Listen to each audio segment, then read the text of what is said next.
ಸಂತಕ್ಕ ಏನ್ಲೇ ಬಾ ಕಾಲೇಜಿಂದ ಈಗ ಬಂದ ಈಗ ಬಂದ್ಯಾ ಯಾಕಂದ್ರ ನಮ್ ಕಾಲೇಜ್ನಾಗ ಒಬ್ರು ಮೇಡಮ್ ಬಂದಿದ್ರ ಇವತ್ತ ಅವರು ಸಮಾಜದೊಳಗ ಹೆಣ್ಮಕ್ಳ ಬಗ್ಗೆ ಹಿಂಗ ನಡೆಯಾಕತ್ತೈತಿ ಅದಕ್ಕ ಅವರು ಒಂದ್ ಎಲ್ಲಾರ್ಗು ವಿಷಯಗಳನ್ನ ಹೇಳಿದ್ರು.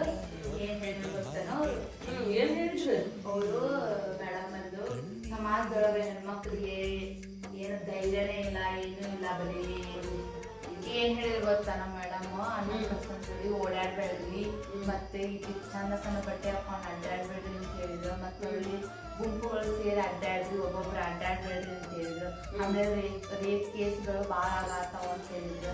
ಆಮೇಲೆ ಮನ್ಯಾಗ ಸ್ವಲ್ಪ ಅಪ್ಪ ಅಮ್ಮನ ಮಾತು ಕೇಳ್ರಿ, ಸ್ವಲ್ಪ ಅವ್ರ ಅಕ್ಕಪಕ್ಕ ನಡ್ರಿ, ಅವ್ರ ಮಾತು ಕೇಳ್ಕೊಂತವ್ರು ಒಂದ್ ದಾರಿ ಮುಡ್ತೀರಿ ಅಂತ ಹೇಳಿದ್ರು ಅಕ್ಕ ನಮ್ಗೆ ಮೇಡಮ್ ಗೊತ್ತದ. ನೋಡ ಒಳ್ಳೆ ಸಂದೇಶ ಹೇಳಾರ, ಇದನ್ನ ನೀನು ತಿಳ್ಕೊ. ಆಮೇಲೆ ಅವ್ರು ಹೇಳಿದ್ದ 100% ಚೆನ್ನಾಗೈತಿ. ಆಮೇಲೆ ನೀನು ತಿಳ್ಕೊ, ನಿನ್ ಸುತ್ತಮುತ್ತಲ ಜನ ಇರುವಂತಹ ಫ್ರೆಂಡ್ಸಿಗೂ ಹೇಳ, ಯಾರಿಗ್ ಗೊತ್ತಿಲ್ಲ. ಇದು ಸಮಾಜಕ್ಕ ಈಗ ಒಂದು ಮಾದರಿ ಆಗುವಂತಹದ್ದು ಒಂದ್ ವಿಷಯ. ಅದನ್ನ ತಿಳ್ಕೊಂಡ ನೆನ್ಪಿಟ್ಕೊಂಡ ಅದನ್ನ ನೀನು ಮುಂದುವರ್ಸಂತ ನಾನು ಹೇಳಕ್ ಇಷ್ಟಪಡ್ತೀನಿ ಅಷ್ಟ.